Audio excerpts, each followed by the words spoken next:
O primeiro Toy Story é sobre você aceitar as mudanças e aprender a conviver com elas. O Woody é o favorito, não é mais, daí ele toma decisões que vão trazer consequências bem ruins, até entender que, no final, não importa se ele é o favorito do Andy, importa que o Andy esteja feliz. Toy Story 2 explora o passado do Woody e faz ele questionar se ele é um brinquedo de museu, uma peça histórica, um brinquedo do passado que tem que ficar numa vitrine, ou se ele é o brinquedo do Andy. O 3, que é o filme mais emocionante de todos, é sobre entender a passagem do tempo e explora o destino de alguns brinquedos descartáveis e como eles podem ter uma nova vida. O 4, que é o mais profundo de todos, é sobre o Woody ajudando a proteger um garfo. Mas também é um filme que resgata uma dúvida que as pessoas tinham sobre a Beth. Onde é que estava a Beth afinal? O filme vai trazer um pouquinho disso também. E o 5 é sobre a despersonalização das crianças pelo uso da tecnologia e como elas estão tendo a sua socialização e o seu imaginário completamente destruído pelo vício em telas.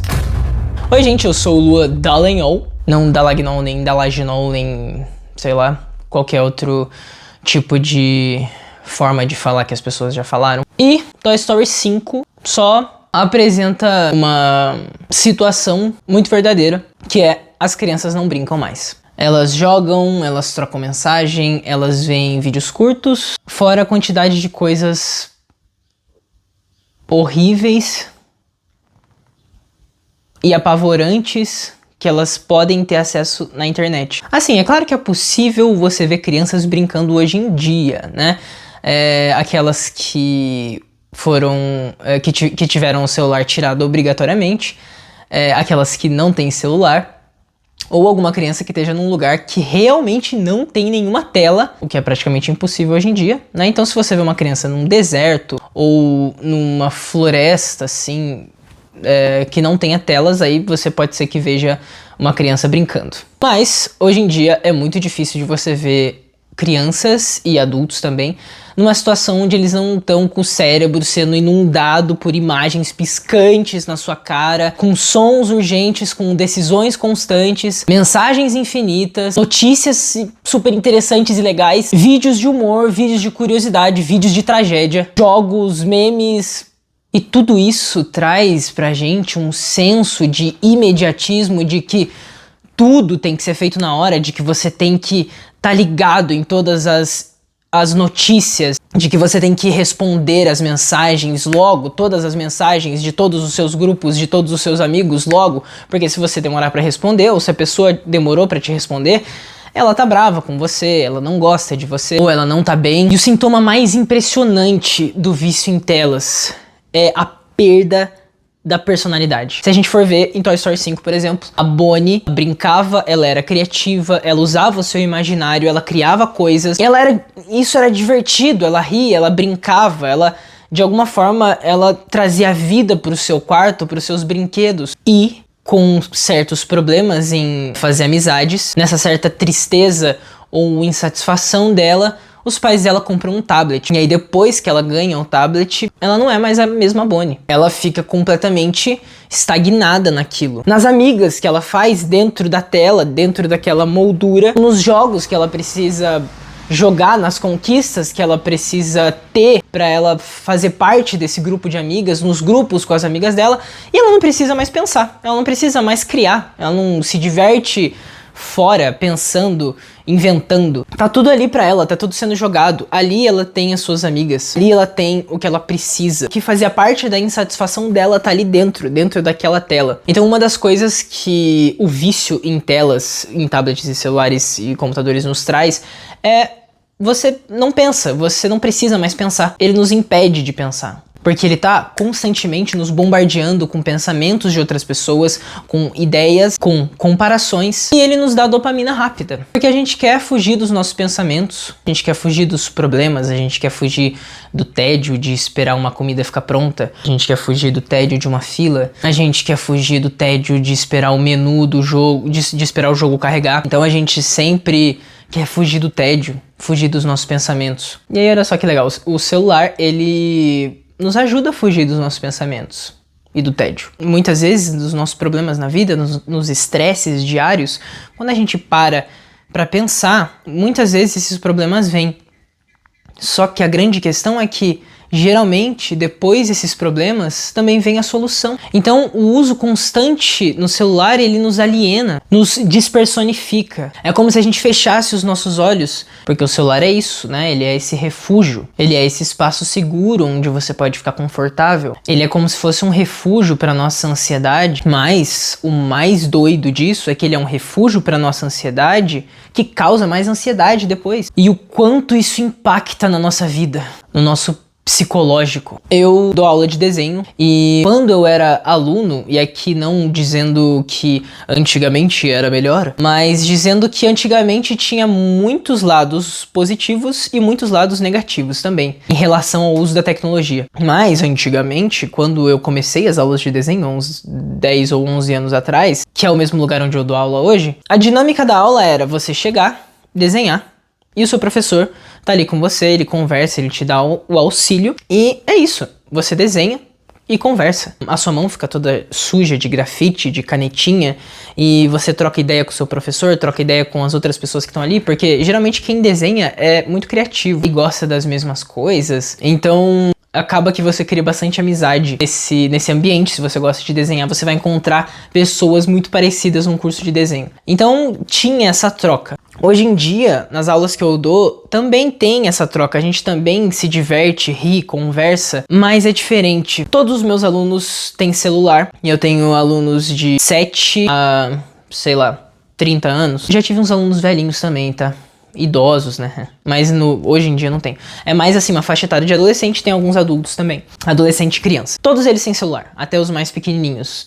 Ou tablet, todos eles têm. E muitos, para não dizer a maioria dos meus alunos, não consegue desenhar sem ter o celular do seu lado, fazendo alguma coisa no celular enquanto estão desenhando. Então, assistindo anime enquanto desenham, lendo mangá enquanto desenha, o cara tá acompanhando a história do mangá e tá desenhando ao mesmo tempo, vendo que lápis ele tem que usar, escurecendo aqui, detalhando e lendo, ou assistindo. E às vezes, quase sempre, eu deixo música rodando, então fica a música que não era pra ser um ruído, né? Era pra ser algo que inspirasse / relaxasse na aula. Mas aí fica uma música, um episódio de anime e o desenho. São 3 focos de atenção diferentes. Então acaba que a música vira só um ruído, né? E é muito difícil separar eles desse uso. É claro que eu ali como professor naquele espaço, eu tenho que ver o que tá atrapalhando. Eu tenho que cortar se estiver atrapalhando o desenho e o aprendizado. Mas na maioria das vezes não funciona. Se eu corto, eles ficam mais ansiosos, eles se dispersam. Então eu tenho que saber dosar, sabe? Tem que ter esse equilíbrio de eu tô assistindo um anime enquanto desenho. Ok, você tá desenhando, você tá prestando atenção no desenho também. Ok, mas não devia ser. Devia ser só o desenho. Talvez uma musiquinha de fundo e só. Não, é desenho com assistir, com música, com conversa, com escutar o retorno do professor e conversar com um amigo do lado. E é assim, e eu sei que eu não vou mudar isso na aula. Eu tenho que cortar, eu tenho que ser rígido até certo ponto, se estiver atrapalhando, mas não sou eu que vou mudar a rotina deles, não sou eu que vou mudar a mente deles, porque isso não é algo que acontece só na aula de desenho, é algo que já tá inserido na casa deles.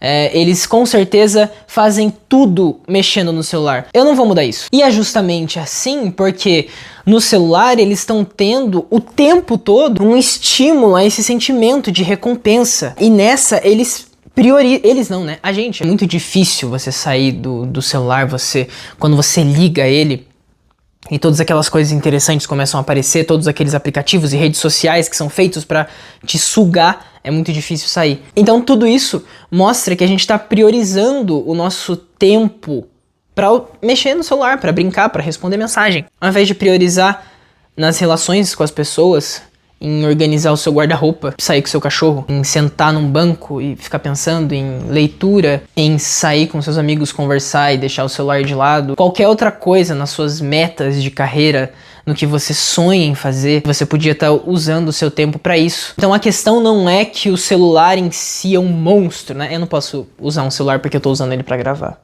Então eu vou usar um celular imaginário, tá? Não é que ele seja um monstro, apesar de que muitas vezes ele é. Mas não é que ele seja. Ele não é esse monstro todo. Mas priorizar o seu tempo para o celular pode ser bem ruim. O brasileiro, ele usa em média 10 horas o seu celular por dia. Então não quer dizer que a gente tá deixando muita coisa de lado, tipo o nosso sono. Se a pessoa usa 10 horas do celular por dia ou 13 horas do celular por dia, ela não tá dormindo direito. E a gente sabe que quando a gente dorme, o nosso cérebro continua trabalhando, ele tá se ajustando, ele tá construindo memórias, descartando lixo, e ele tá num trabalho constante enquanto a gente dorme. E tem gente que não tá nem dormindo o básico. E é claro que isso vai deixar o cérebro mais vulnerável, mais propenso à dependência. A gente esquecer as pesquisas. Pensa no que você vê quando você entra numa sala e você vê 5 crianças, todas elas sentadas olhando pro celular e jogando online. E de novo, não demonizando o jogo ou aparelhos digitais, assim. É super da hora jogar, né? É muito legal você jogar online com amigos que você gosta. Mas as crianças parecem mais vivas no sentido de energia, de vitalidade, de criatividade, do imaginário. Você sente que elas são mais vivas jogando ou brincando. Hoje em dia, a gente tem crianças deprimidas. Sempre na história da humanidade houve crianças deprimidas, né? Mas, de fato, esse número de crianças deprimidas nunca foi tão alto. E isso pelo uso excessivo de telas, pelo isolamento social, pela pressão constante dos adultos, pela alta cobrança de desempenho. Então tem algo muito errado na civilização, a nossa forma de lidar com as pessoas. A gente acha que a nossa vida tá dentro do celular, mas não tá. Não tá lá. Nunca teve lá. Ela sempre, há milhares de anos, ela esteve na conversa, em olhar nos olhos, em sair lá fora, se divertir, cair, se ralar, em errar, em fazer o comentário errado, em consertar depois, em sentir vergonha de fazer amizade, em conseguir e em não conseguir, em sentir tédio, em pensar, em ler, em brincar, em segurar os bonecos e imaginar um monte de situação maluca entre eles e bater um no outro. A tecnologia, ela é sim muito útil, né? E ela não precisa ser só útil, ela pode servir pra ver algo bobo, ela pode servir pra entreter. E Toy Story 5 é inteligente o bastante pra mostrar isso também. Então ela pode sim ser divertida e ela pode ser muito útil. Todo o roteiro desse vídeo foi feito num tablet. Você tá me assistindo graças a esse celular que tá me filmando. Tudo isso pode ser muito útil, tudo isso pode também ser usado para coisas não úteis. E tá tudo certo. Mas eu acho que essa reflexão que o filme traz, ela é muito poderosa. E ela já vale o 5º filme. E ainda por cima, o filme é muito bom. Ele é a Pixar de volta, assim, com uma trama que não é nada facilitada, que é super inteligente. Tem a Jessie como protagonista agora, o que pareceu ser tão natural e orgânico para esse filme, e traz uma nostalgia dos primeiros, consegue inovar também de novo na história, trazer elementos novos que acrescentam a história dos personagens, principalmente da Jessie, e diverte e emociona adultos e crianças. Então é isso, é a franquia Toy Story mais uma vez aí, meus amigos. Eu gostei muito do filme, o meu objetivo aqui com esse vídeo era mais falar sobre o tema abordado no filme, não trazendo nenhuma conclusão nem nada, porque eu achei isso extremamente poderoso, sabe? É uma coisa muito atual. Eu fiquei emocionado vendo o filme várias vezes. Eu chorei vendo o filme várias vezes. Tipo assim, o filme é muito bom.